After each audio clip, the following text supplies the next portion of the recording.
और बोला का कहा अच्छा ला सुनावा। अब हिले बनल बाटे तोहरी जवानिया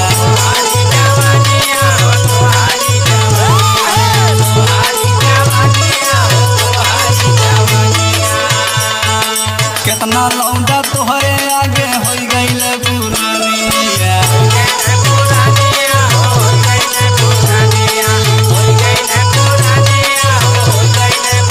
सुनत हो भौजी सुनत है अब हिले बनल बाटे तोहरी जवानिया कितना लौंडा तोहरे आगे हो गईल पुरानिया। अरे राम काली अब